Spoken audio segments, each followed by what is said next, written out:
Welcome back to the sports channel This Is Interesting.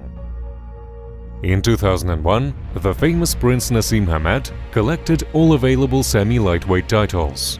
He owned the belts of WBC, IBF, WBO, and the title of the Ring magazine, which was rapidly gaining popularity among the major versions. Oh gosh, you know I'm the best in the world. The situation was worsened by the separation of Nashim with his longtime coach, Brandon Ingle. Hamad began working with the famous Emmanuel Stewart, but this wasn't a bright coach-student tandem.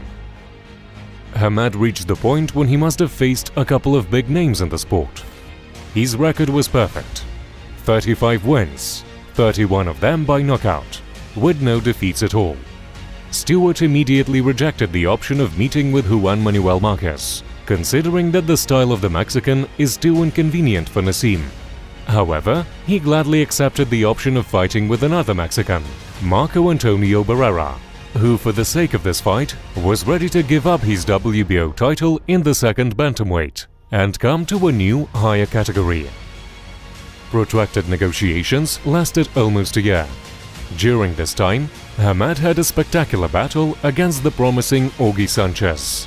The meeting with Barrera was scheduled for April 7, 2001. Nashim was a favorite at the rate of 3-1.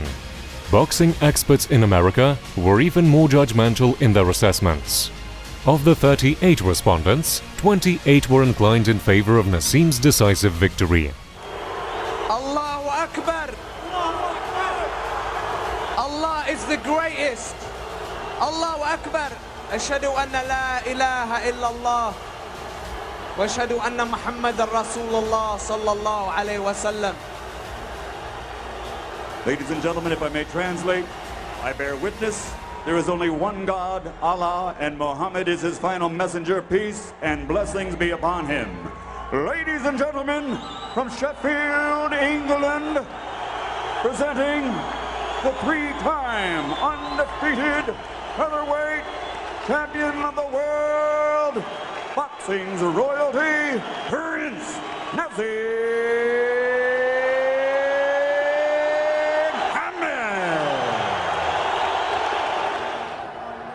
Gentlemen, we went over the rules in the dressing room. I expect a good, clean fight. No rough tactics. These trunks here are a little high. These trunks, they're a little high also. Punches here are still 45 minutes at last. This fight is ready to go. Only two men. Hamid's power as he moves up in his first major fight. It's absolutely fascinating. A head-on collision of two modern boxing superstars. A totally unpredictable mix. Hamid is hit by a left hook and hurt! Big shot, and he was all over the place. Hamid. It was a good shot, and Barrera is very, very sharp. But can Hamid now take the power of Barrera? In the build-up, I've got more knockouts than he's had fun. Barrera just taking his time, just trying to be smart. He's very cute, very not. They're both very respectful of what the other can do. Hamid gets there with a left hand. Barrera takes the shot. This is where just don't hurt. Barrera's not going to worry. Three more. He's all over the place again. He does look novice-y at times, and his technique let him down in that first round, which was very, very clearly Barrera's. Very much so.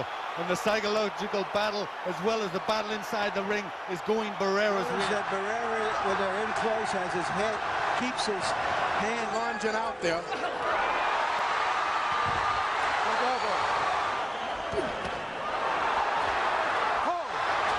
Shades of the Cesar Soto bout in Detroit, as Barrera is either pulled down by Hamid or pushes him down. Mark Ratner coming into the ring. Hard left hand by Prince Nashim, countering Barrera inside. The Prince is the aggressor. Right hand earlier. And Barrera countering him. For Nashim's power that Barrera is fighting the way he is. I think, Jim, it's because they feel that Nasim is more effective as a pace which favors Prince Nasim, or at least seems to.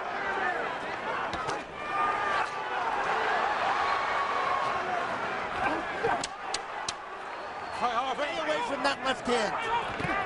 Big left hand by Barrera inside. Stuns Prince Nasim. Shooting the straight left down the middle. That's what Prince Nasim wants to do. Barrera goes to the body. Every round, Barrera should send him to the corner hurt with a good body shot. In round 4, and a couple of them were good hard shots. You've lost your championship. Not only so, he made him tuck his head just a little bit by telling him. Lennox Lewis watching his English mate, Prince Nasim Hamed, the chess-playing heavyweight champion, perhaps critiquing the chess match for those sitting near him. To deliver. That's going to be a good punch for you. You got to put some pressure. Harold Letterman has it even in round 6 by CompuBox numbers. Barrera doing clowning with a clown. Big right hand to the body again by Barrera. Left hand partially blocked. One landed solidly. And a right to the body by Naz, stalking and trying to land that left cross. Counter punch, counter punch. Big left hook by Barrera.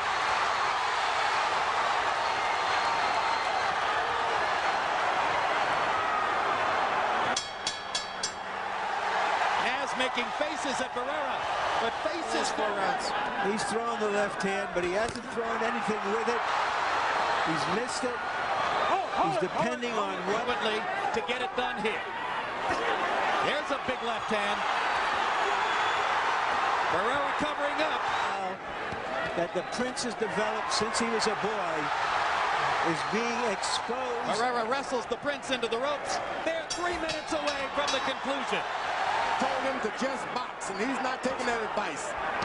He's going for it. He's been on the wrong side of at least one decision here in Las Vegas. He doesn't want it to happen.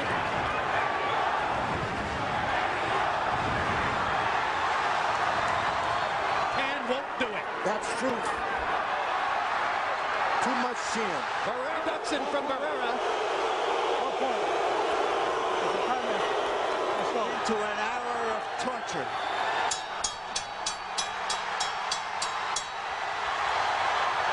Can there be any doubt? Ladies and gentlemen, here at the MGM Grand, we go to the scorecards.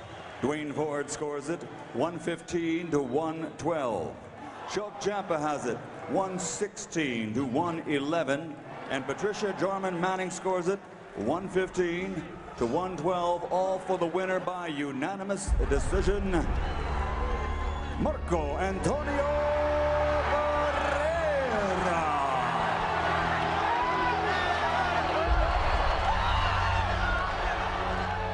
Prince, tough fight for you. Why was this fight different for you than all the other fights you fought? I don't know. I mean, maybe it's as I've told you before, Larry, but the answer you give me is you can't interview Allah. The fact is, my faith is still there to the maximum. If that's the way it's written for a man to go, that's the way it's written from Allah. I'm happy. I'm still confident. The fact is, he couldn't drop me. He couldn't knock me out. And I'm going out at this ring like a champion still. At the end of the day, I give him all congratulations and all the best of all the success in the world to him in the future. And what can I say? I only have to get straight back in the gym and get back again like champions do. Come back and fight again. Are you saying you want a rematch? Am I saying I want a rematch? The fact is, I've got a rematch clause in my contract. I'm getting a rematch.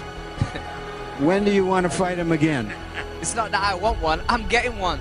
When do I want to fight again? I don't know, maybe at the end of the year. I mean, I'm going to get back in, I'm going to have a nice, comfortable time with my wife and my kids. Trust me, this is the way I feel at this moment in time. The possible rematch was indeed in the contract. Nasim himself wanted it, explaining the unfortunate performance by the trauma of both hands.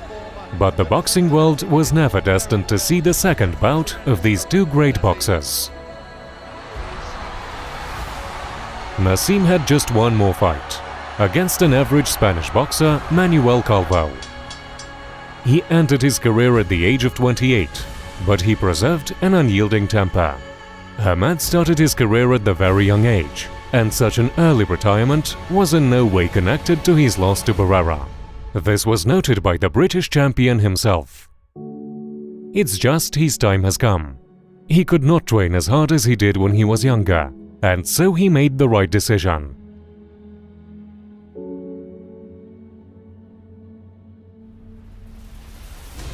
Marco Antonio continued performing in the sport for a long time. He defeated Eric Morales and had a victory over Johnny Tapia. He also suffered a crushing defeat from Manny Pacquiao. In 2001, Barrera did a great job. That night in Las Vegas, he was better than Prince and deserved to win.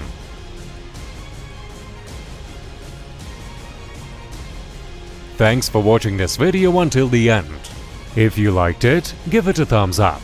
Subscribe to the channel and watch the new episodes about the legends of the past.